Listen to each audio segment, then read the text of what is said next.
Pride and Prejudice, stop the New World Order. Welcome to Panru TV. Is that right? I don't think Jane Austen's involved. That's what you do at the beginning of a reportage. I've seen enough of them on Ben's channel. Yeah, but Jane Austen ain't involved. Welcome to Panru TV. So today we're at Oxford train station, and as you know, we don't like trains because drunk people won't get out of our chairs. So we're going to take the car. I'm going to get drunk and sit in a chair. No, you're not. Oh, no, I'm not. Look at this bloody t-shirt. That's what happened last time. Yeah. So we're off to the symposium in Glastonbury. You can put your hand down. We're off to the symposium in Glastonbury. We're going to do a reportage like Ben. So, Prejudice and World Order. Hospital porters against the New World Order. Pride and dignity. Yeah. Stop the New World Order. Order. Tours coming into view. It was briefly in view. Oh. It will be again in a minute. Bloody hell, Mark. There we go. This is Mark's shit recording. Mark's shit recording, everybody. What a reportage this is going to be. Yeah. Oh yeah. Where is it? It's a straight ahead on a knobbly hill thing. Wow, you heard it here. Yeah. It will loom into view. We're going to run out of battery for when we've got some actual content. Oh well, you should have thought We're going into Glasgow. Yeah, for the symposium. Lots of interesting speakers. Mark Devlin. You're just filling time now. Andy Thomas. I thought we had to. This is what we did, isn't it? No, because you got it out before the I've gone too early. No, but it was there. You've been a bit previous, Vicar. I saw it, and You've been a bit previous. I saw it, and then it disappeared. It's going to loom into view. Oh, there's not going to be any battery for when we want to actually say anything. Well, we got chargers and things. Unbelievable. This is nice. It's pretty though for the people, isn't it? As we come through like Pilton. It's just a fucking hedge. We come through Pilton where the festival is. Arseholes. No, the village is called Pilton, not Arseholes. They're all arseholes that go to that festival. I've been to that festival. It's changed. It's changed. You know it has. It's Chav Fest now. I've actually know people, young girls, that go on Amazon and buy dreadlocks just for the weekend. Yeah, outrage. But to be fair, I make them, so you know. Oh yeah, why didn't you sell them to them? She's already bought some. Oh well, that's a blooming. This is a boring. Where's the fucking thing gone? Turn it off. We'll start again in a minute when we actually. No, but then it will come up again, and then we'll lose it. Mark, I will run out of battery. Stop it. But it's going to come out in a minute. Oh right. Here it is. Where? It's over to the right. You're doing it again, aren't you? It's there. Again. I've seen it. It's a hedge. No, but they Bloody hell. Why don't you just bloody drive? No, but I can see the bloody thing. No, you can't. I can't now, but I could. It's coming up. Look over to the right. Up ahead on the right. Mark. It was there. Turn it off. It was there. Turn it off. Yeah, but it's going to come up. Not again. No, it's there. Mark. It's there. Oh, I can see it. It's fucking there. Jesus Christ. It's gone again. It's gone again. Oh my God. Christ, an elusive tour. There is actually. There he is. There it is. There is actually a book called Shit Views of Glastonbury Tour. It's like from petrol stations. Yeah. We could enter this into that. Yeah, thing. with video version. I'm not sure if it works It's gone on now, the book. Mark. It'll be back in a minute. Yeah, but the battery. Oh, yeah, but it's not very good for the viewers, is it? Mark, this isn't very good for the view. Mark, turn it off. There we Mark, go. He's actually there. I have to bloody tell him. Well, yeah, I've bloody given up because I've been bloody abused for bloody The only time recording. he could see it, he didn't even bloody notice it. Oh, God. Wait a minute, we'll get around the corner. There it is. Have you got in it? Yeah. Are you sure? Yeah. Yeah. Straight ahead. Oh, Big and beautiful. God alive. There we go. I'm bored of the whole thing now. Yeah, let's go home. Yeah. Keep it on because you get it in a minute. Yeah, I've got it now. He's there. Or she's there, whichever way you want to look at it. It's a bit of both, isn't it, really? Yeah, a bit of both, yeah. There we go. There we go. Quick. There we go. Oh, Nice Christ. close up. Oh, he's a lorry. Oh, Christ. Have you got it? Yeah. Yeah. We could just like Google a picture and Yeah. we do that. I'm going to cut all this shit out. No. Right, that'll do. we've made it. We just walked through the Georgian Pilgrims and we saw Colin and Miles Johnson sat up at Mockerberry. Still there. They're still there. But we want a coffee. Yeah, Heathy's. They do better coffee there, just saying. So we are here. And we'll say hello to people later.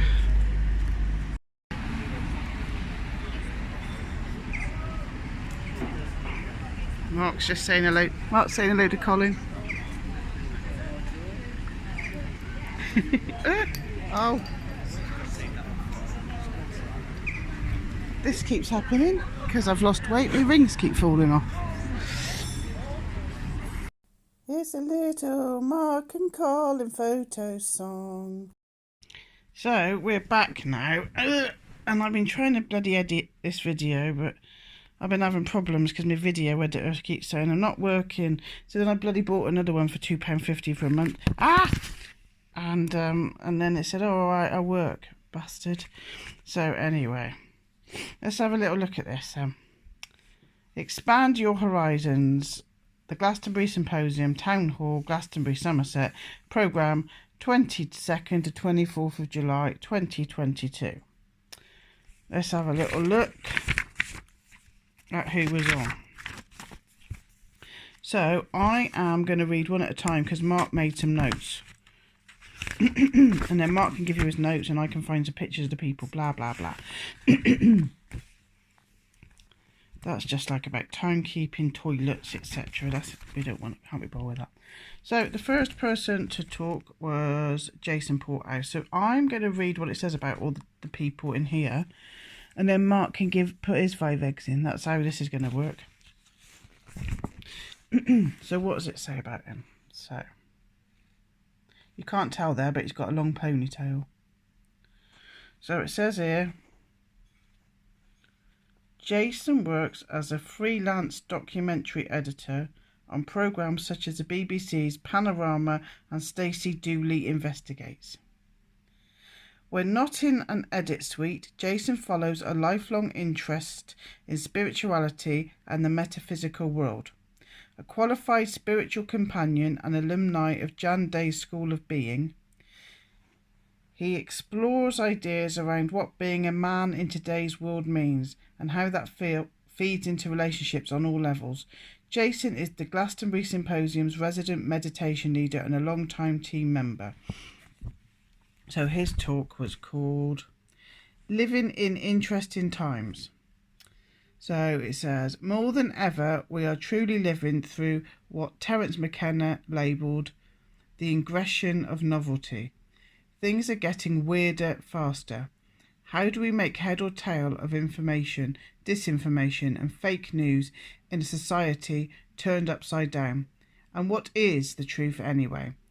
Jason muses on this craziness and our part in creating it, and puts forward some ideas about how we can foster our own internal pole star to navigate by in an increasingly confusing and threatening world.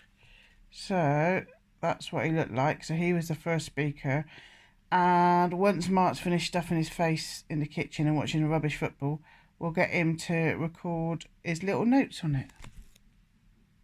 So Jason Porthouse is a freelancer who's worked for the BBC amongst other places as I believe a film editor and various projects that he's done. I didn't realise till afterwards that he was also one of the organisers and has been for a number of years. He was talking a lot of about psychology. His wife Nicola, who's also was working there, is a therapist. So he was talking about shadow work and about the idea that people's disowned parts of themselves, the things that they don't like to admit to or acknowledge, they project out, or people often will project these out onto other people that they see. So they will, for instance, see someone talking loudly at a party and be upset or somehow disgruntled or by this person, and in actual fact maybe it's an element of themselves that they suppress, some extrovert part that they would like to show, but they can't. So he was putting that into saying that is maybe you can expand that into a national psyche, where us looking at Britain particularly, as we're here, as have a disowned parts,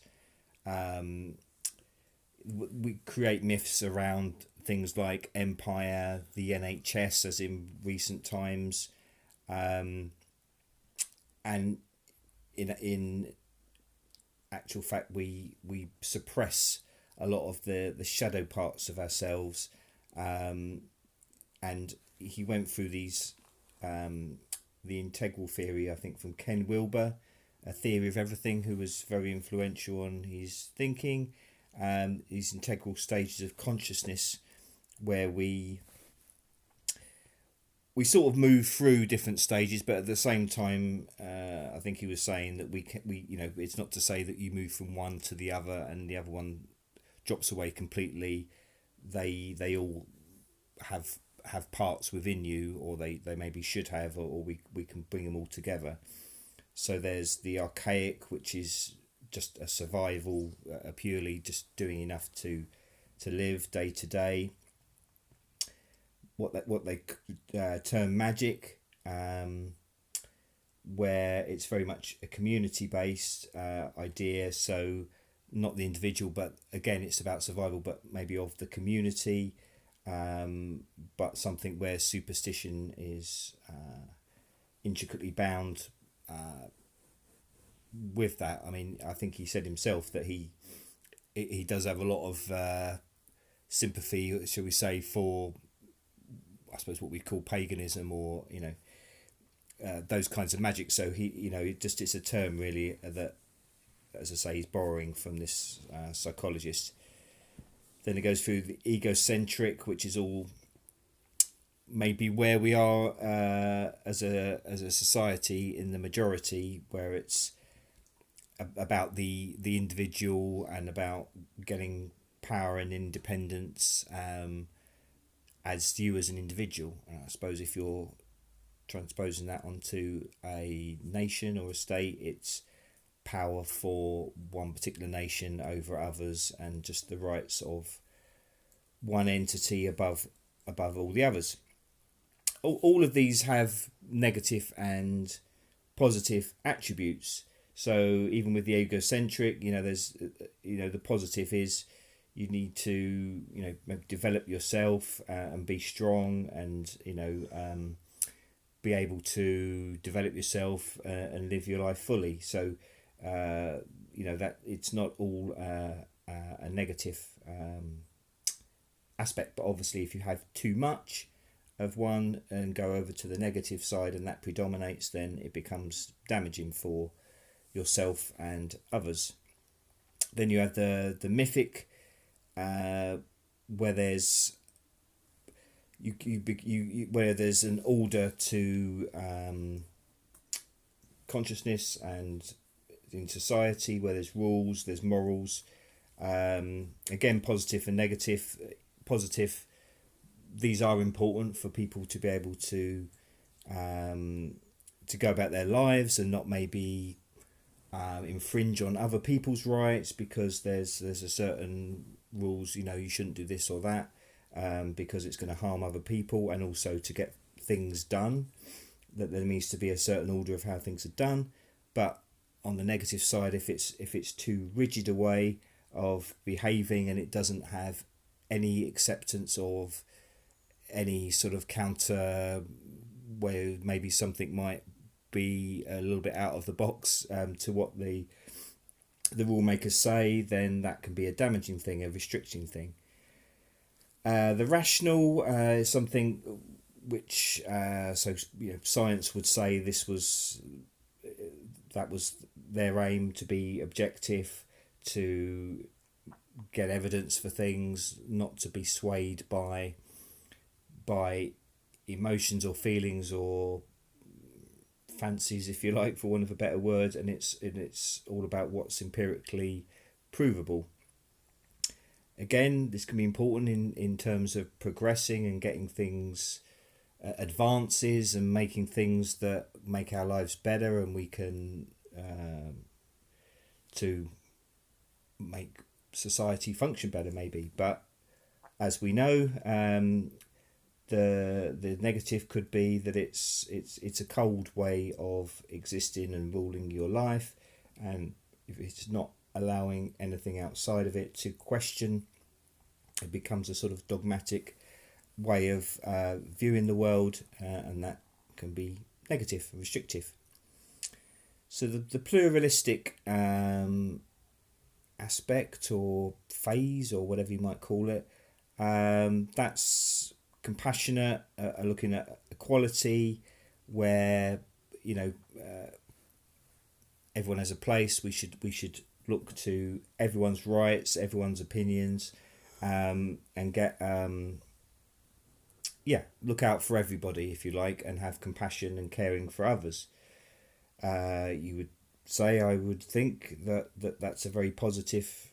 That's a positive way of being.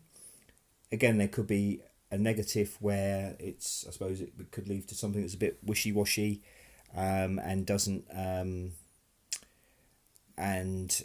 can lead to sort of a consensus thing where maybe some people are excluded. I think he made a point that a lot of that sort of thinking is concentrating on what's often called the feminine aspects, and it's excluding a lot of the male or masculine aspects, potentially. The next two stages, excuse me, I think he sort of were put on a sort of different stage, a different level, as the integral is something about all of the previous ones, but it's drawing everything in. So I suppose the idea that you need a balance of all of these things in order to get a greater understanding, a greater knowledge, and it's about it's something where knowledge is privileged above rank. So it's I suppose you could say an enlightenment view, where it's bringing in aspects of all of those previous stages that we mentioned, because I suppose to be fully rounded, you need to take into account all of those things and not exclude everything, and not exclude any of them completely, but not let any of them dominate. And I suppose from that, you could say the highest of that, this stages, is transpersonal, which is a transcendent. You get to some sort of knowledge which is, I suppose, not quite all-seeing. I mean, as I say, this is a theory from a psychologist, so it's not a religious, coming from a religious basis, but I suppose that idea that you're getting some sort of higher understanding that's beyond the everyday. But you can only get that if you've have elements maybe, or you've gone through these other stages, and they all incorporate to you. So I think what I would say is sort of overall message maybe, as I say, he wanted to sort of transpose this to the current way of the world and our society, and that as a society we needed to concentrate on these, concentrate on the shadow. I think it's interesting as we go forward. There was a few things that sort of struck a little bit with what Liz has been talking about with the big blob of blur, if you go back to one of those videos. But this idea of the shadow and disowned parts of ourself and the national psyche, and that by suppressing these, that can lead to the negative things that we see in the world. So I suppose in some ways he was maybe not looking at it as a conspiracy as such, maybe not wanting to put words in his mouth, but that it's something that does just maybe come naturally out of this suppression, like a psychological ill ease, which is personal in many individuals, but is also part of a national psyche and a national suppression, which leads to harm and some sort of darker events unfolding. What was the name of the psychologist that made that model that he was talking about? Ken Wilber, A Theory of Everything, I think is the book that he released of that. Yeah. So yeah, I found it interesting. I mean, I suppose when I knew he was from the BBC, and Andy Thomas jokingly said he's from the enemy. As I say, I only realised afterwards that he was actually one of the organisers of the conference. So certainly he's someone that's very interested in the different views that come up through the conference. He did actually say that the BBC, in his opinion, had actually moved to the right since the Hutton Report, and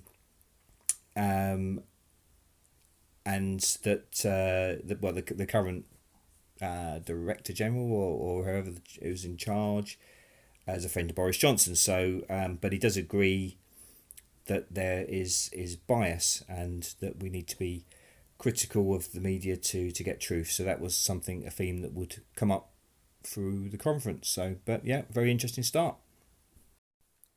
So after Jason was Ravi Freeman, and I'll show you some pictures of him in a minute. So what it says in the book about Ravi is a singer, natural voice practitioner, multi-instrumentalist and drum circle facilitator. He's a lot more than that if you look him up on the internet, Ravi Freeman, and is one of the first Western players of the kora.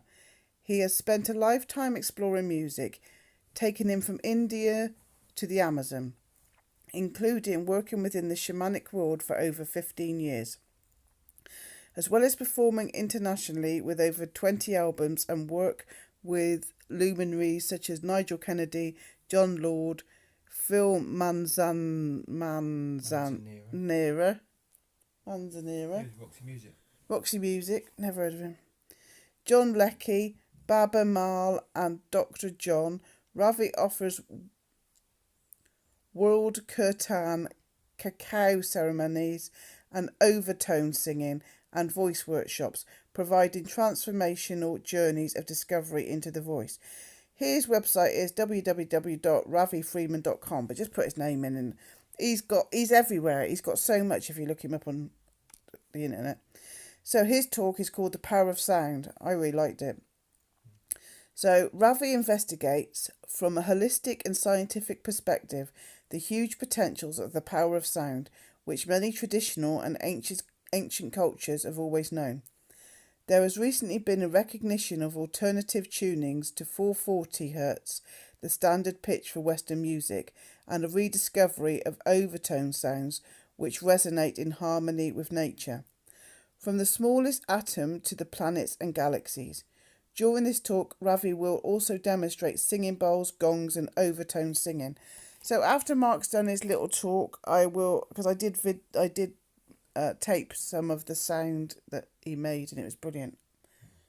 So I'm gonna video Mark this time and put some pictures in a minute.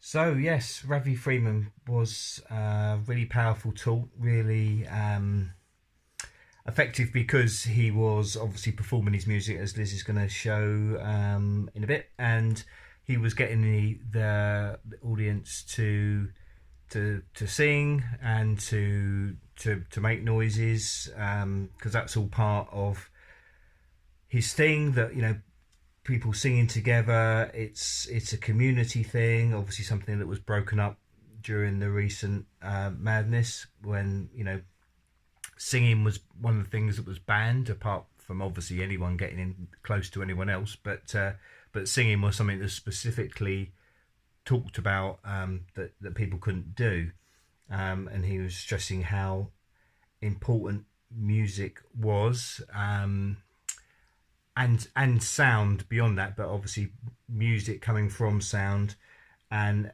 how it's a connection with the divine, really, and with the universe. And he was saying the universe was made out of joy. I can't remember, I think he was quoting some ancient writing on that. I'm sorry, I can't remember exactly what, but He mentioned obviously times when music has been banned quite often, when it's seen as being against the establishment or against some sort of higher rules, elite rules. In the 18th century in England, I think he was saying it was music was banned because it was too close to God, which is quite a. And there was another one that it was too close to Satan. I can't remember what that was, but. Oh right. Well, just about. I suppose there's been lots of debates more recent times about music being the work of the devil or the other way around. But you mentioned Woody Guthrie, who was a very renowned folk singer who his music was sort of about the common people and against the authorities. And he used to write on his guitar, "This machine kills fascists." So the importance of music, the power of sound. I think that was actually a title of one of his songs. He was saying that sound music can actually open chakras. He was trying to get the message across that everyone can make a sound, make music in some way, can participate in that. It struck a chord with me because he was saying there's usually someone in the audience or a number of people in the audience who were told as kids that they couldn't sing properly or hold a tune, and that was me. I don't think I can sing still, but I was told, or yeah, I think I'm tone deaf, so that was one thing where I was always loved music, but it was always a thing. It's not something I can participate in, and it's always seemed as something I can't get involved with. He mentioned Estonia, where there was a Sing for Freedom when the Iron Curtain was coming down, and people used to gather, to do choirs, traditional songs as part of, a community protest, if you like. And that was around the same time as the joining hands that was taken up recently as a lockdown process in Hold the Line. He talks about exotonin, I think, as a hormone which is increased. I think is that with singing. I'm not quite sure, but it's something that is increasing well-being. So I seem to remember stuff in the mainstream about the positive effects of choirs and this community singing. Again, with restrictions on how people can express themselves and make sound, make music. Talked about how the 432 hertz, what's known as concert pitch. I as I said about music, I love music, but don't understand the technicalities of it. But that in 1939, it became a standard that music was played at this 440 pitch, and many people have talked about how that is. It actually can sort of leave the body agitated, and it can actually cause harm, even almost in the body, and it somehow it's a bit off and doesn't quite resonate. It doesn't resonate, yeah. Whereas the 432 hertz seems to be something that was more natural and therapeutic. But it seems a bit to a layman like me that they actually brought in a rule, basically, almost that musicians had to play by this other pitch. And it's one of those things when someone who's supposedly or has given themselves power says you can't do this and you've got to do this. It's like, well, why? There's obviously something. But he was even saying, so even if you tune your piano or tune your guitar or whatever, it's still not the right tune for the actual instrument. Yeah. So lots of these. So obviously in ancient times, and in different cultures, it was a different pitch, or they used to have. I think he said in India it was different pitches, different times, signatures for different moods. Yeah. So there's something there. He talked about how sound works with water and how sound going through water and the power of that. There was a great instrument, I don't know if you got that, was it a water phone? It made it sound like a dolphin. That was quite amazing. Well, it was like a whale, wasn't it? Yeah. I mean, I tried to catch it, but it wasn't very loud, so I don't know if I did. Yeah, but yeah, Tibetan singing bowls, beautiful, beautiful tonal noise. But he was doing the singing with the bowl. He actually can make his voice overtone. He can make his voice sound like the singing bowl. It was amazing. Yes. Yeah, and stunning. That overtone singing, if you've never heard it, well, you might hear a bit now. But Mongolia, Inuits, a few ancient cultures, and people still do that singing now. But even to a Western song, he sang "Amazing Grace," but started with some overtone singing before that. But getting at the audience to join in, but to this idea again, basically music, sound. It has a connection with the spiritual. It can be a healing thing. He also made reference, particularly with Tibet and the Bon religion that preceded Buddhism there, and about moving rocks with sound to build things. And obviously, you heard about that mentioned with ancient cultures elsewhere as well. So what Ravi says in the Christian scripture, in the beginning was the word, and he said in the beginning was sound. And I guess again that goes to a lot of Asian cultures, as he finished with, was it Om? But it's actually he made us go through the whole chakras, because each chakra's got its own colour, it's got its own sound, and so the whole audience went through all of the sounds for the different chakras, but we finished on Om. It was amazing. And that was... I could have done that for hours on end. And those letters are creation, the letters creation, sustenance or sustaining existence, life, and destruction of life. So, really powerful, great guy, great talk. And he has a festival as well, Spirit Fest in August somewhere. Hold on. How's that? Aramis. That's upside down. Hold it. So, RaviFreeman.com, brilliant really talk, good. Performance. Look him up. Yep. There's loads about him online. Workshops, all of it. Have it. I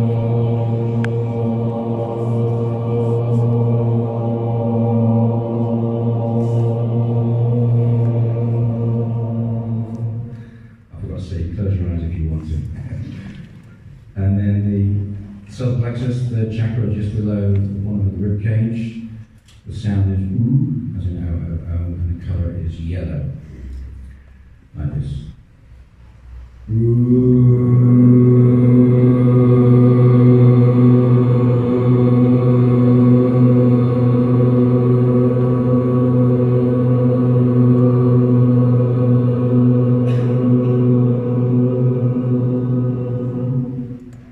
Don't forget, lots of breath, lots of sound. We're going to move up to the heart now. Sound is R-A-H, and the colour's green. Don't forget, this is your heart, so nice and strong.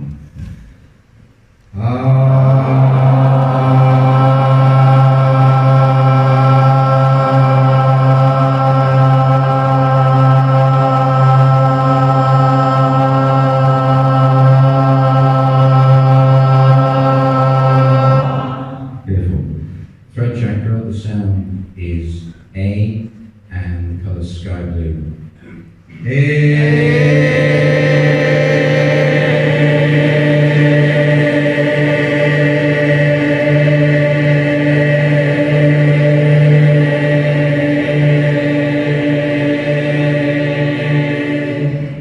You guys are good. Pineal gland, brow, third eye area. The sound is very nasal-like head voice, N, and the colour is purple.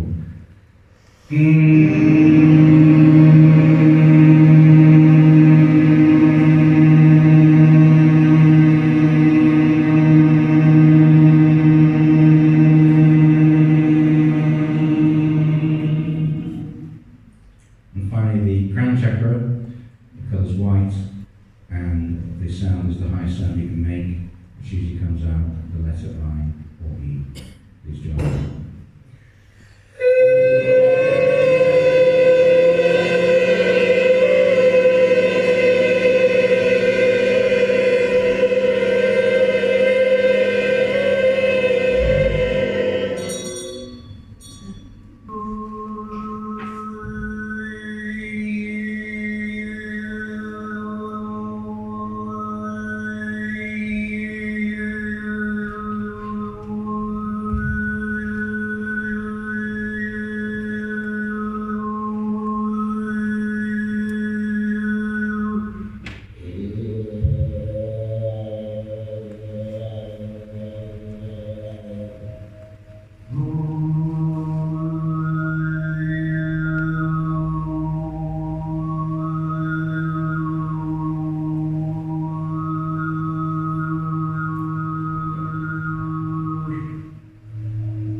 or so.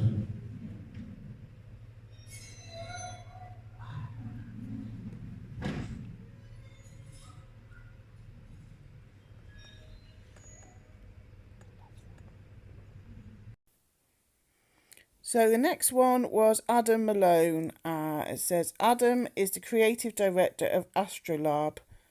It's got a B on an E on the end. Immersive and the tarotexperience.com. During his first MA in myth, cosmology and the sacred, Adam's interest in the power of mythic narrative brought him to focus on both the work of David Icke and the divinatory system of the tarot. After writing his dissertation, The Art of Transforming the World, Tarot and the Future of Immersive Experience, Adam studied for a second MA at Royal Holloway in immersive storytelling. His final piece, The Tarot Experience, Virtual Reality, set out to prove that the tarot, turning the page, is an important immersive storytelling art form. Adam's work now focuses on bringing meaningful and transcendent experiences to digital art, whilst his writing focuses on the power of myth, narrative and metaphor. So his website www. Men in a tub. The tarotexperience.com. So his talk was called Transcending the Reptile Agenda. Subtitled Reptile Dysfunction in a Story Stranger Than Fiction. Do you get it? Reptile dysfunction. It's like erect, eh? Yeah. I got that. We're done. Yeah. Adam explores why David Icke's reptilian hypothesis is one of the most compelling and immersive mythic narratives of our time. The reptilian agenda places us at the very centre of an ancient intergalactic battle that has waged for millennia and is said by some to be playing out in the world today, even inside all of us. How can we navigate our way through such concepts? Adam tackles the fundamental issues at the heart of the reptilian hypothesis and offers a pathway towards both understanding and liberation. And now over to Mark, and then after Mark, over to Colin. So, yeah, I mean, I was intrigued by Adam Malone's talk. Obviously, I'm interested in stories, writing, language, metaphor, and that's the angle he's coming at it at. There's defining narratives that control our lives, if you like, or society. You have the establishment narratives of nation, state, religion, whatever it may be, that rule our lives. And he was talking about David Icke's reptilian agenda, and talking of that as being a story. I think he pulled up a David Icke quote, where he uses the word story. Although obviously, unless you believe he's a fraud, I personally don't. But anyway, if unless you think he's doing it fraudulently, I would say believes that what he's saying is an actual fact. That there are people amongst us that are ruling elites that are on some level of frequency, have a reptilian shape to them. So Adam Malone, I get the impression he doesn't believe that is in actuality, but he still feels that David Icke is a powerful speaker and has a lot of things to say, and he sees it as just looking at the reptile thing, just as another story, another way of maybe creating a different narrative that will help to break down the traditional ones that repress us, that he's fighting against.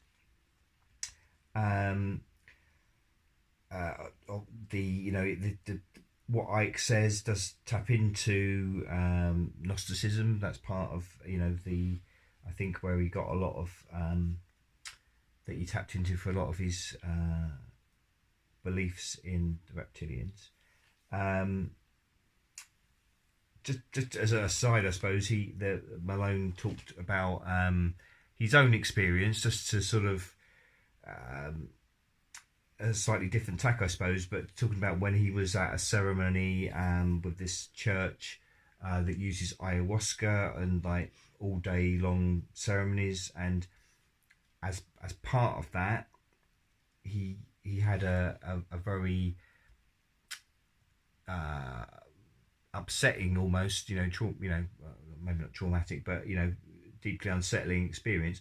But as part of that, he actually felt this reptilian entity was sort of on his shoulder, so to speak, telling him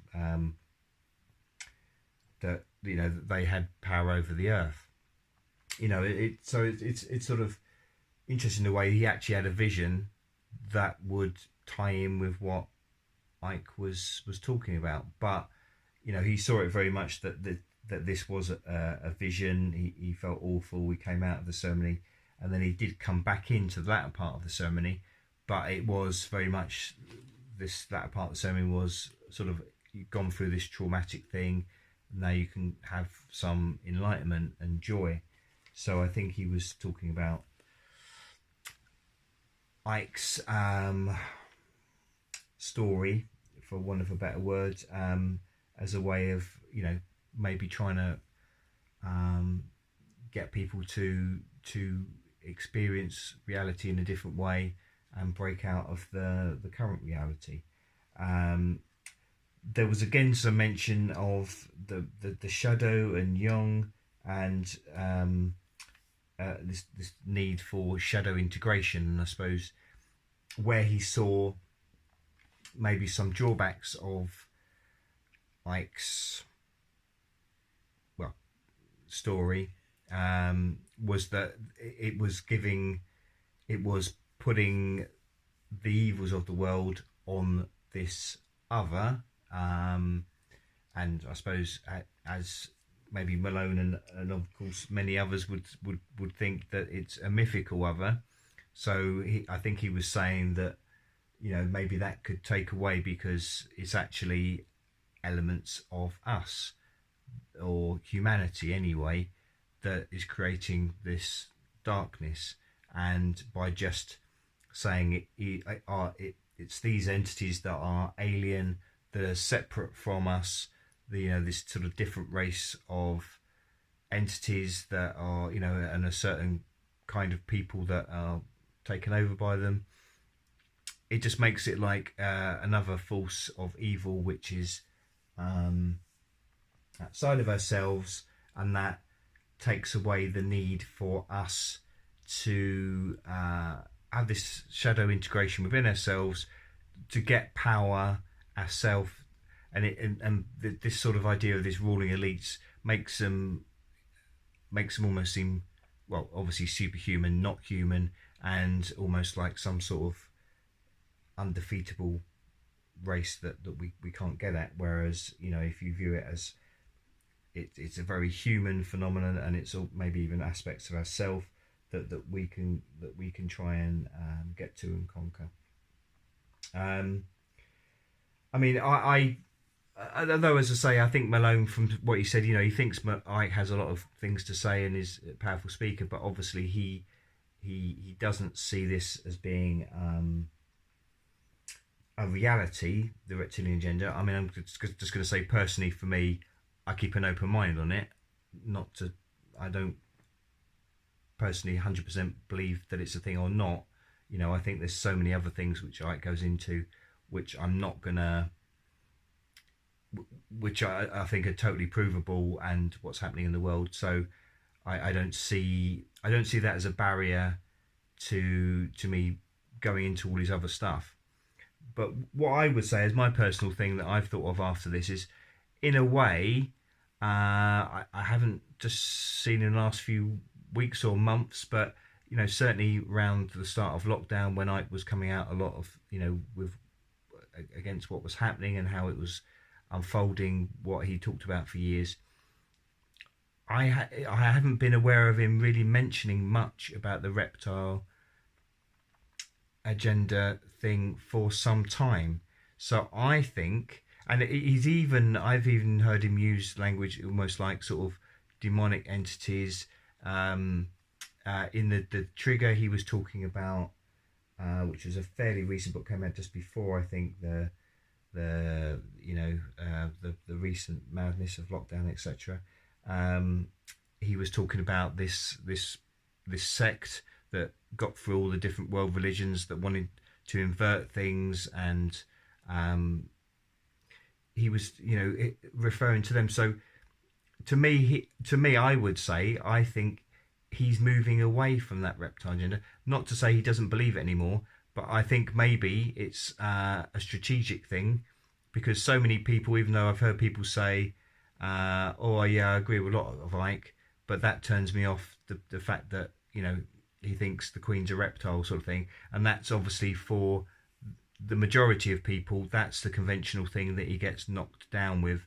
Oh, he's an idiot. He believes this about people being reptiles. That's obviously nonsense. So obviously everything he says is ridiculous. So we don't believe him or anyone that thinks in the same way. So I think in a way, although Malone himself didn't put this into words, that there might be something in that. I think maybe even that Ike's picked up himself, that it's maybe he's choosing a different tack because he wants the very real things going on to get people in that have been turned off by that reptilian agenda. But anyway, that's just something I got out of it, which wasn't specifically part of the talk, but found some interesting things just coming from it as being, as Ike, just looking at it as another narrative of many, but just this idea of creating a story that creates its own reality as a tool for people to sort of try and change the world around them. But that has positive and negative aspects. Hi Colin. Hello. Now we're at Glastonbury Symposium. Yes. And what are your thoughts so far? It's been very good, yeah. So came down yesterday. It's Friday today, Friday morning. No, it's Friday afternoon now. See, I'm enjoying myself so much. I think it's still the morning. But now we've had a couple of talks, haven't we? That's the third talk. We just had the talk about the reptilian agenda. And I can tell you who that speaker was actually by just randomly bringing it up. But yeah, it was someone called Adam Malone. He was talking about transcending the reptilian agenda. So that was kind of interesting, because he was kind of like an academic, and he went to university and things, and it was quite refreshing to hear sort of take on it. I don't know if he was totally, on board David Icke's sort of thing as such, but he had his own thoughts about it, and he made some quite interesting points, really. So yeah. Anything spring out at you that maybe you didn't really agree with? Well, it's a tough one, isn't it? I mean, I remember reading The Biggest Secret when it came out. That was the first David Icke book I read about the reptilians. The Queen. Obviously that was when he started bringing the Queen into it and things like that. But well, I think, to be fair, I always say to people about the reptilian subject, you have to have an understanding of the UFO subject, because reptilians come up a lot in the UFO subject, and I know you can go back, and it wasn't so much David Icke, he certainly wasn't the first person. We mean, he referred to the V, TV series V, where that was way before David Icke came out with anything. So, and that was the early 80s, early 83, 84, I seem to remember. So, and there's definitely accounts of reptilians in ufology. So I think one of the guys asked a question in the audience, because he seemed maybe a little bit dismissive of whether these reptilians were actually real, and that people are having physical encounters. But I kind of feel like people are having some sort of physical encounter. There's a lady actually I know quite well in the stall who claims to be a reptilian hybrid. It's kind of going down the young kind of, we manifest it with our own fears. I guess so, but that's not to say that there isn't something to it, that there is some sort of genetic engineering, and that we are maybe, the Anunnaki are seen as sort of a serpent type race, or at least, there's some debate about whether they were fully reptilian or human reptilians. There seems to be a whole lot of mixed genetics going on, but it does seem to be you know, when we talk about draconian things, you know, people sort of think of it as something that's been very old and sort of maybe not a good thing. Certainly got the Draco race that people talked about in the ufology subject. So, you know, for me, there's a lot of truth to it. I have to say, as a ufologist myself, maybe if people weren't into ufology, they would be maybe more dismissive of the reptilian subject. So, yeah, I don't know. I feel like that there is definitely something to it, but it's up to everyone to, you know, interpret it as they seem. I am kind of suspicious of some of these bloodline families, including the Queen, and I do get the feeling that there are sort of, there don't seem to be empathy there, or there seems to be cold-blooded people and stuff. So yeah, you kind of like resonate with people, don't you? You sort of pick up on things, and like you just feel like, well, it's like sort of Tony Blair. You feel like, is this bloke really an empathic person? He's like a narcissist, sort of. You know, it's just it goes a something. bit beyond psychopath. Yeah, I mean, you know, you wonder. I don't know. I mean, I'm not saying this is all because they're like reptilians, but it certainly seemed to be, you know, edging towards that sort of philosophy that the reptilians supposedly have of control and dominance. And if you believe in all the stuff about wars, galactic wars, you know, I did talk about Star Wars, but the idea that these battles seem to have been over a lot with these Orion groups, which seem to come from Orion, Draconius, and you know, it's certainly something that's been talked about in the ufology subject. So I'm still, on David Icke's side, really. I mean, no one gets everything right, and I'm sure he's got things wrong, but he was certainly brave. And he did acknowledge, to be fair, that he was brave enough to talk about things in his book, and for a lot of people, you know, that's when people didn't take him seriously, but in hindsight it's probably now seen as quite a, you know, brave thing to do, and he's actually been proved right about a lot of things. Yeah, absolutely.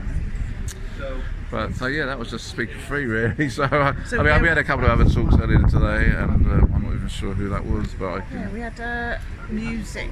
Oh, that's right, that's true. We had Jason Porthouse did something about living in interesting times, and then this Ravi Freeman character did something about the power of sound. He was basically a magician, but a musician, I should say, and he was actually playing instruments and stuff, and he's doing this like what do they call it? The over singing. I quite like that because I'm kind of familiar with the Tibetan throat singers, you know, that kind of thing. So we had a singing bowl. Tone, it's like the very good. I mean, you know, it's always good. That was good. Yeah, and the good thing, I think the lectures here aren't too long. I mean, an hour generally. That last talk was about 50 minutes. And it can be hot in. I mean, luckily it's a bit cooler this weekend in Glastonbury, and we've had a little bit of rain here, but it can get very hot and sweaty. And I actually put my shorts on today because I still feel a bit hot and sticky it's getting a bit hot in there. We're sort of sat by the fan. Aren't We've hogged the fan. Yeah, we're right at the back. Don't tell anybody. And it's always something here, like, you know, mixing, having some food at lunchtime and a drink. It sort of makes you to put you into that. The Miles Monster. Yeah, there we are. All your favourite characters are here, ladies and gentlemen. So you're missing out, basically. Except Ben. We're missing Ben as well, Ben, but you've taken over. You're doing your own repertoire. Hospital Paul is quite dignity. Ben will be very jealous here. He'll think, oh my God, she's taken my job. Yeah. She's obviously the end of my career. I'm your little husband. He's sneaking up behind me. Yeah, there you go. Where is he? Where's Fro? Oh, he's here. Bloody hell. Cheers, everybody. Yeah, so Colin, you're going to be my main man, I think. Oh my God, yeah. Jesus. This is what makes it worse. It means I have to actually stay awake. I know. And it's like, Mark oh my will be there God. nudging you. I know. I just hope I can, cover enough to know that I was actually fully awake during every presentation. Yeah, that was a good one. But I really loved the music one. I really did. I liked it when we all did. I got the choir one later, I think. The Avalonian State Choir. They got a choir performing, yeah. It's funny, just opposite there, Tibetan. Thanks, Colin. We'll speak to you in a minute. Yeah, So the next one was Skylar Acamesis. Acamesis. Now, what it says in the booklet. Sky is a master energy healer, medical intuitive, nutritionist and exercise goddess. She has worked with royalty, politicians, celebrities and high performers from around the world. Sky says 90% of disease is caused by toxic stress and lifestyle choices, which are reversible and preventable. Humanity is needlessly suffering and deserves so much better than that. We are worth it. A respected international speaker, Sky's expertise in nutrition and metaphysics has led her to share the stage with Anna Kitney, Vanya Silverton and Jay Diamond, as well as many female thought leaders, and she is now a pioneer training provider with the International Institute for Complementary Therapists. So her website, www, SkylarAcamasis.com. I'll show you the picture. So her talk was called The Immune System Whispering.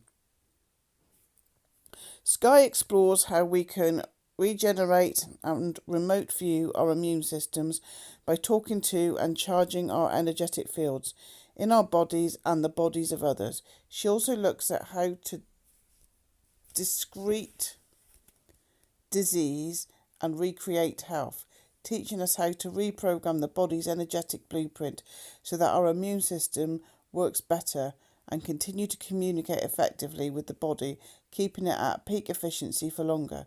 Sky shows how our immune systems respond to our beliefs, boundaries and feelings of safety, as well as in environmental and financial stress. She was bloody amazing. I usually run a mile when it's health things because I know I've let my health go for like ever. So I usually switch off and run a mile and don't want anything to do with it. But she was on the panel and it's just her passion, isn't it? Her passion. She's a very passionate speaker, yeah. Absolutely. She's just lovely. Just lovely. Really. Go and look her up. I'll take some, while I'm chatting this shit, there'll be pictures, but she's bloody one of my favourites, I think. And now it's Mark's go. So yes, Sky was really powerful speaker, really came across as a really genuine, loving person, caring person, and I don't know if I'll do it justice, but yeah, talking certainly reference to what's happened recently and how people's health has been compromised, their immune system has been compromised because of the fear that's been put into people. And I guess you could say that she would see the protection against this as unconditional love. That's the primary thing to make us well, really, is unconditional love. She talked about how our own past lives in terms of reincarnation, but also our ancestry in our DNA from our previous generations, how things can be passed down unconsciously, and within us, within DNA, which can lead to illnesses and problems within our current lives. She was saying how TV in itself can make your body alkaline. No. Acidic. Yeah. Acidic, the opposite. Acidic. Yeah, the bad thing, the health, unhealthy thing. And what was it? Loneliness is more toxic than cigarettes. Yeah. Big fan of liver flushes. To promote health. Talked about how you can do that with dandelions. Talking about how pain turns many people to darkness, but also many people are more afraid of the light and not the darkness. I think that's quite a profound point, because a lot of people just shy away of what will actually give them happiness. I've done that for years. I think she struck a lot of chords with people. She was bloody brilliant. I mean, it was quite crazy after her talk. She was sort of at the back of the hall and people were queuing all the way out down the hallway, almost to the entranceway. It was like bloody waiting Jesus. to talk to her. It's like bloody Jesus and the lepers. Yeah, but but she was giving everyone time, and yeah, because she was sort of like doing her intuitive medium health thing in real time, wasn't she? Yeah. I mean, she was bloody guiding brilliant. spirits, which she said everyone can connect to their own.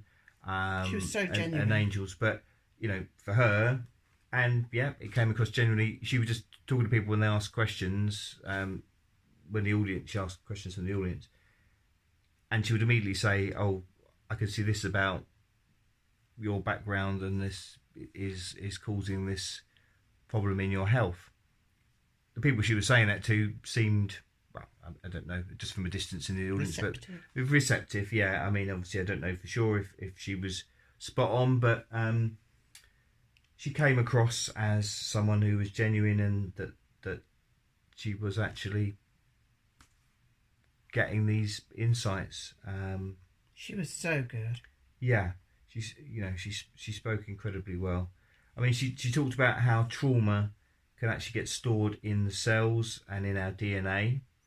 I do remember reading an article about a scientific study actually, which said something the same sort of thing. You know, that it can actually be passed on through generations, not just in terms of people, previous generations telling the newer generations about something traumatic that happened, you know, in the area and in that society, but it actually can infuse the DNA and actually be passed down intrinsically within the body. So, but yeah, she talked about how, you know, a lot of science talks about that kind of DNA as junk DNA, just like, oh, we don't need it. It's just that not there for any reason. And she's sort of saying, well, you know, it obviously is there for a reason, or it does have an impact. You know, science seems, it's like that they don't know what it's doing, so it's junk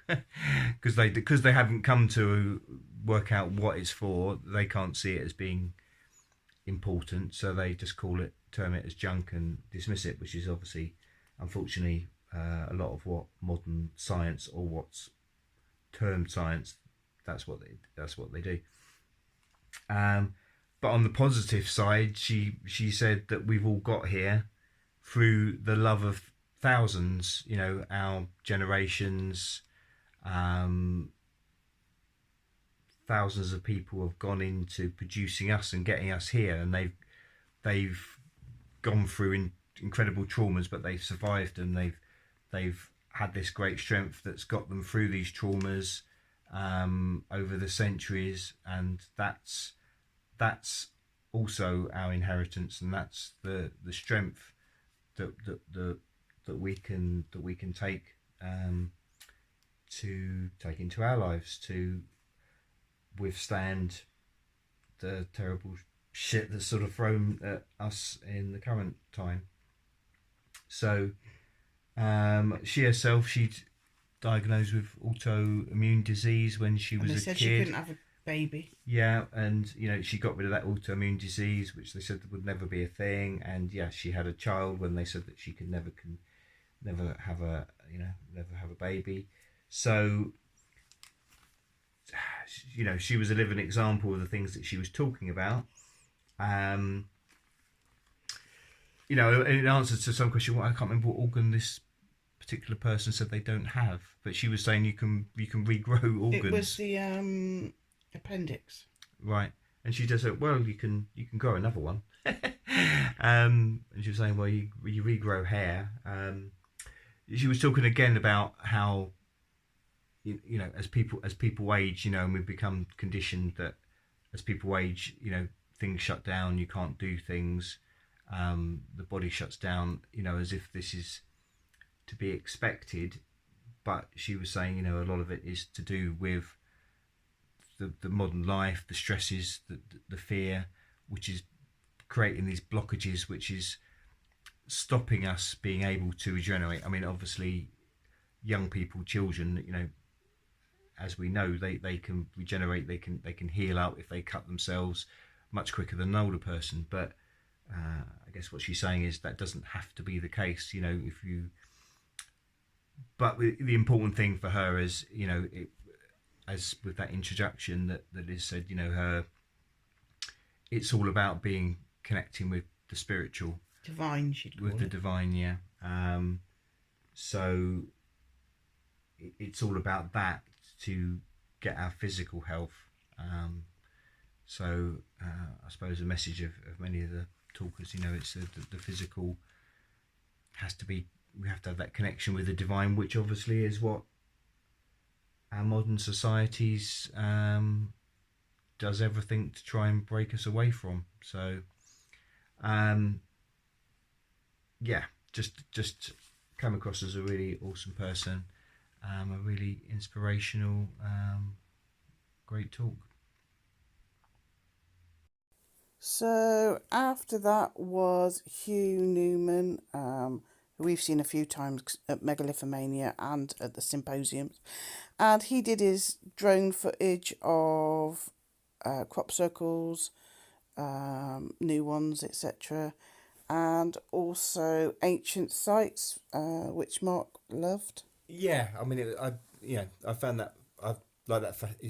It's fascinating, and the Megalithomania is very interesting. So it was great to get some aerial footage of some ancient sites. A couple of which I've been to myself, and so I found that a bit more interesting than the crop circles on that particular footage. Although crop circles are obviously quite always stunning, whether they're man-made or not. But that's a thing for a future talk. So the last one at 8 o'clock on Friday night was Ronald Hutton.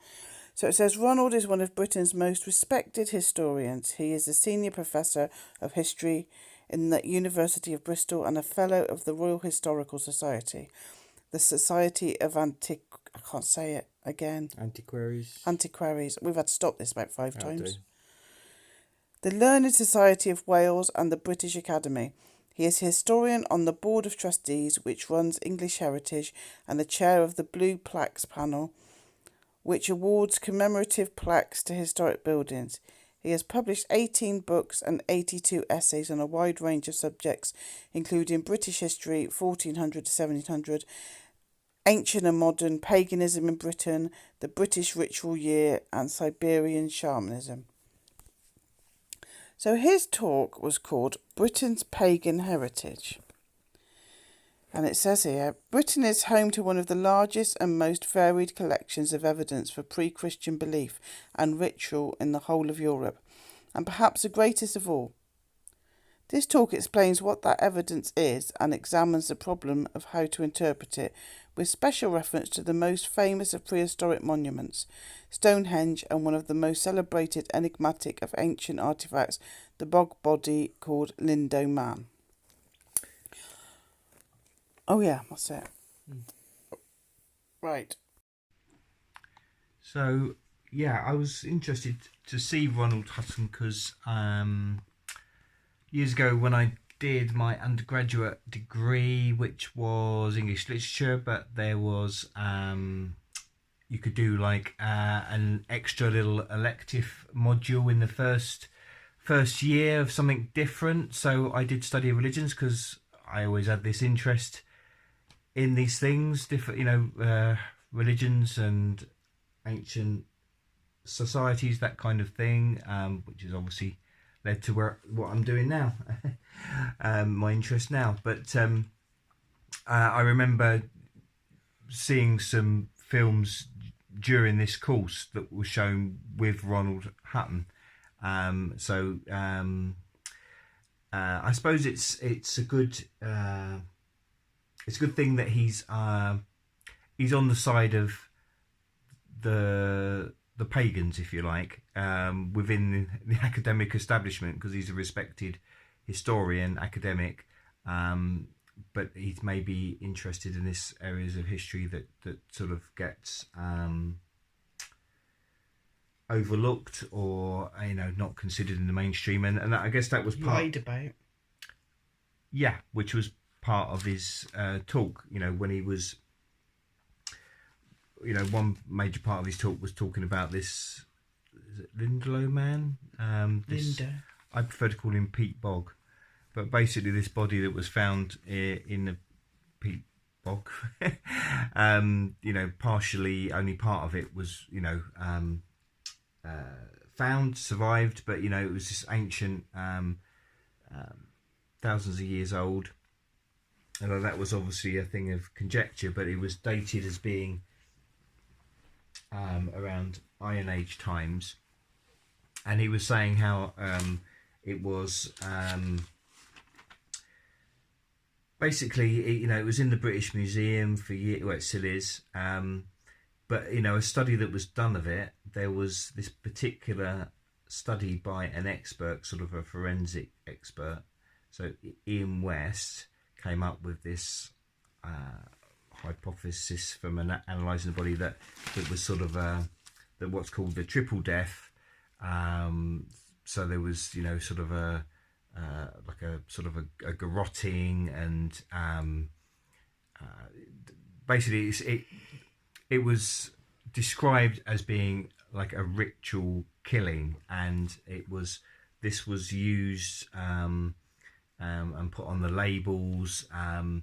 So, and in the media, it was all portrayed that this evidence that it was like a pagan druid ritual human sacrifice, and it brought into all these myths and preconceptions of that was spread to say that the pagans were these that did human sacrifice, and that they were barbaric, and this was centuries of overlaid society and religious stuff that came after it,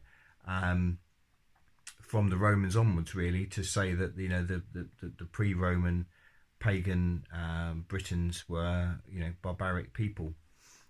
So he was talking about his role in pushing for a different interpretation, and he said he found by chance I think it was in a bookshop in Bristol, that there was the initial study when this Ian West came up with the triple death. There was also another one. Let's see if I've got his name written down. But there was a second expert, Robert Connolly, I believe, another anatomist, another expert, or equally qualified to Ian West, and he came up with analysing the same body, and he thought that it was actually that the man had been beaten to death. So it was a fight of some sort, maybe it was mugged, and actually later on some other bodies were uncovered, or parts of bodies, which seemed to back this up, that maybe there could even have been a spate of this going round, and people were attacked like this. But it took away, it didn't have this ritual looking element of someone being garrotted and different things happening to them.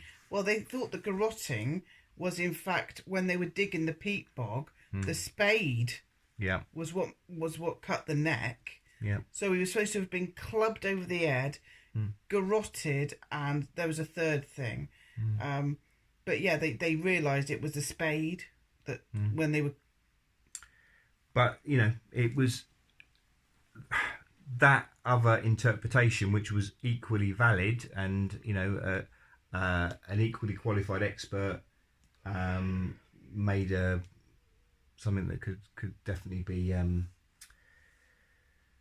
seemed very likely, but basically it was on a different level to media manipulation and government manipulation of the truth. It's a way of labelling and taking some scientific study, but just choosing the right kind of scientific study to back up what the mainstream wants the message to be, and then they enforce it and put the label on it, and then the media jumps on it and puts a narrative to it. And so a number of arguments were, different papers were put forward, and Von Hutton was involved in this sort of academic sort of argument, but he said it sort of changed when the body went on loan to an exhibition in Manchester, and there was an openness of interpretations, because another thing, apart from the way that he died, also the age of it could have actually been in Roman times. So it could have been murdered in Roman times, so it might not have even been in these pre-Roman pagan times. So whatever happened then, again, it wasn't an example of what happened with the pagans. But because they said they dated the peat, not the actual body, it was the peat that had got into the body was what they were dating. Mm-hmm. So they were making it was a lot older than what it actually was. Yeah. I just noticed one thing, that the Guardian in the late 2000s did something about this exhibition where this body was in the British Museum, and I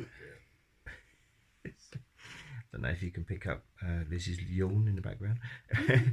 No, seriously, we are still on Sunday. We came back today, and it's like gone midnight, or probably close to that. We've got work tomorrow, but we want to get some video up.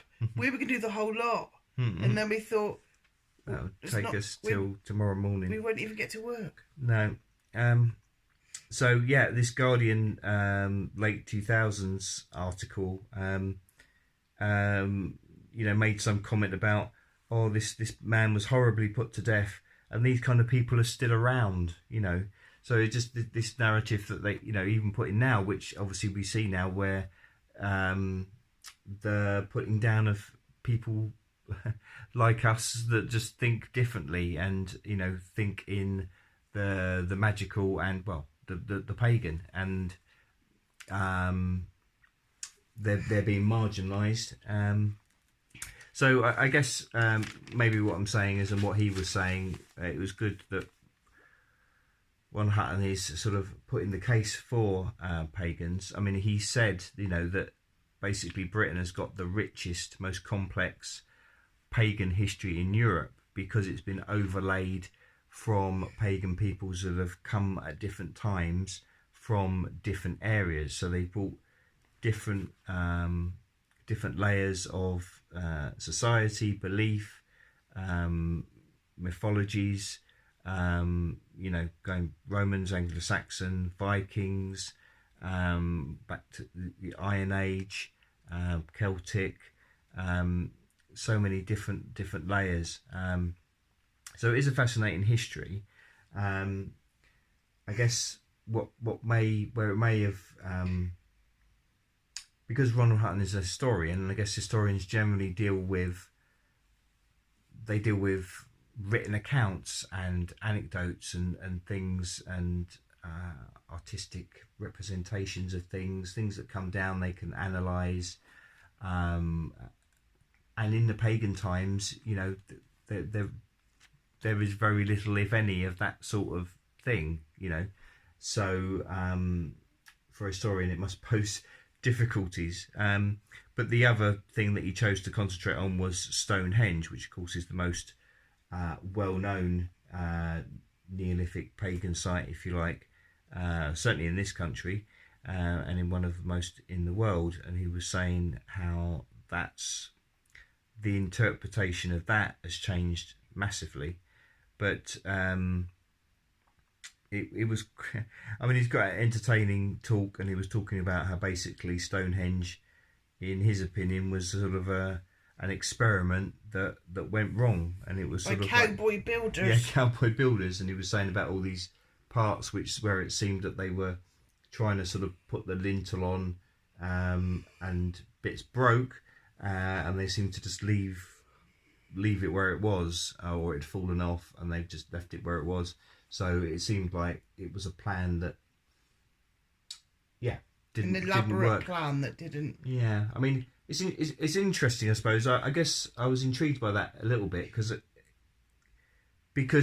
it's such, and I've seen lots of presentations at places like Megalithmania, with people going into really great details about that. There was a lot of conversation outside about, right, look, I can't remember it, but the measurements all line up to different things, and this, that, and the other. So, yeah, I do think he rankled a few people. I can imagine he did. I mean, he did obviously acknowledge that, it's plain as day, as it were. That the the summer solstice when the sun rises. Obviously, you've got that. But there's billions of other things. Yeah, there is a lot more, and I've so yeah, I'm although it was entertaining and you got lots of different talking about the different representations of Stonehenge, I sort of feel that there is more and more detail, but there's obviously only a limited scope within this talk. It was sort of like an overview, if you like, but what his main message was is that we're not going to know for sure why certain things were built, or the exact truth of exactly what happened going back all these thousands of years, but he was making a case for, he said it's not maybe a good thing to say as an academic or something like that, or as a writer or a filmmaker, where people want a conclusion where you come to us and it's like, after all this study, right, we've decided this is the thing. And quite often that's the way in our society, even if people don't really have the enough evidence that they make a big statement to make a conclusion, because that's what's expected and that's what they think they need to do to sort of sell their project. But he was just saying, open-ended makes people uncomfortable. Yeah, but I guess again that a lot of the talks talked about pluralities or different opinions and respecting different opinions. And even within yourself, having to take these different aspects of yourself. So I suppose that again is quite a common theme. So an entertaining talk. He seems a really good guy, a sort of a bit of an eccentric in the way he's dressed, in a sort of old-fashioned sort of way. Tweed. Yeah, so tweed. Might have just made that up, but yeah, very tweedy. But yeah, a good entertaining talk. But yeah, I think so much more obviously to look into on the paganism side. A funny little song with Mark and an alien.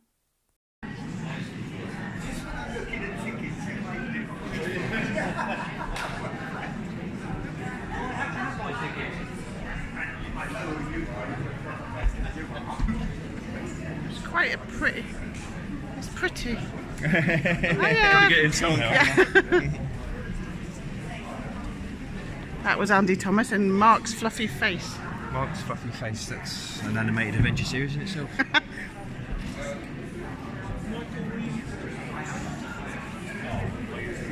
So, what did you think of the last speaker? Oh God, that was just your face. Close-ups up your nose, didn't you? Hold on, let me take you out. There. I don't mean let me take you out. He needs you with a nice backdrop there.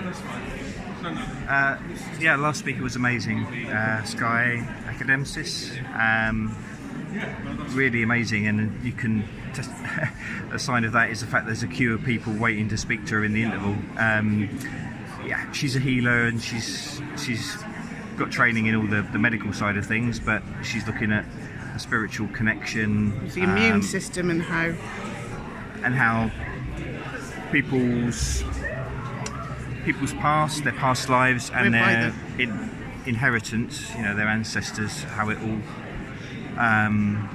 accumulates in the body and affects people's health, and they can. I'm doing this because we're near a fan and it might sound windy. So stand there. So trauma, fear, sort of. Yeah. So everyone needs to try and let go of their trauma and fear, and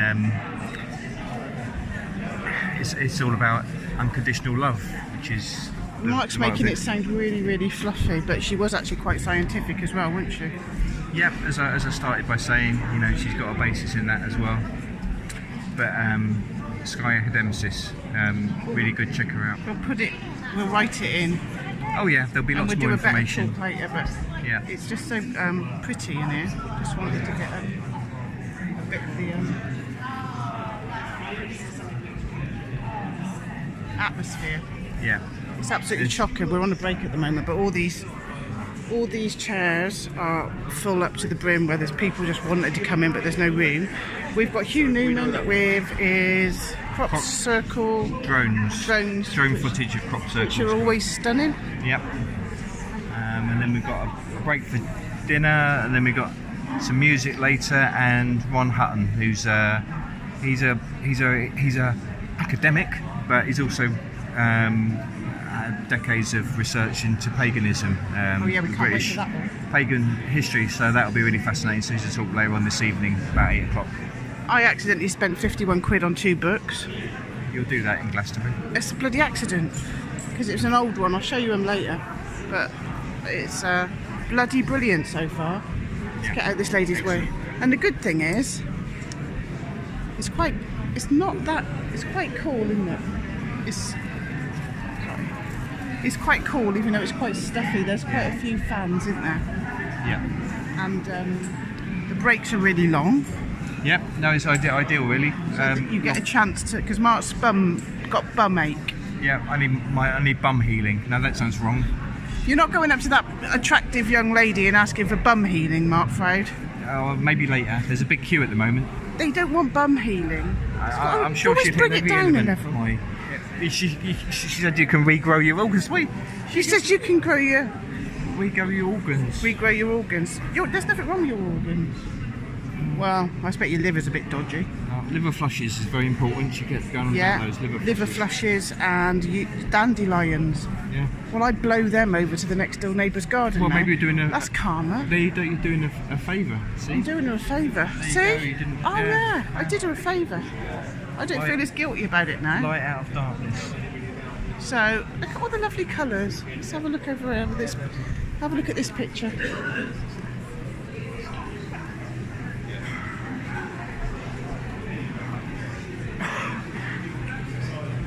These really good pictures.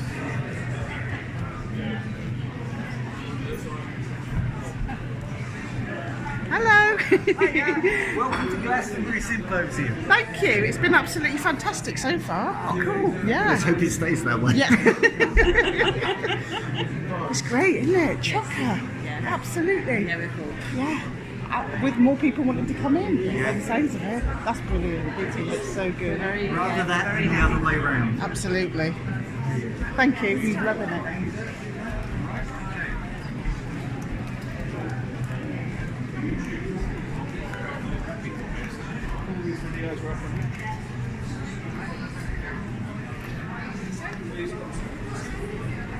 So we're in a 17th century cottage kind of apartment, and that's the original granite floor, and this is like 18th century, 18th, what did he say? 19th, probably 18th. About 100 years old. About 100 years old? Well, close to 200 now. And this used to be their office, and it was all plasterboarded up, and then when they took that away, that was just literally there. So this is a bathroom. It's posh, isn't it, Mark? Beautiful, yeah. Granite floor, original. And this is, they didn't know that was there either, that fireplace. And then we've got to get some windy stairs, which I'm probably going to kill myself. Windy stairs. Windy stairs. Got some wine. Look at this. I'll show you the garden later. Look at this, mind. No, we don't do anything by halves, Mark Fry, do we? Oh no.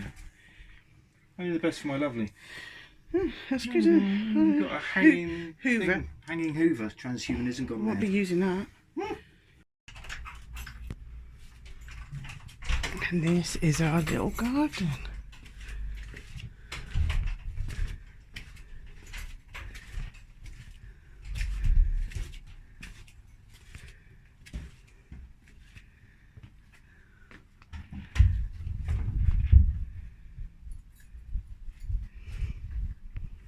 '17th century. We don't do nothing by halves.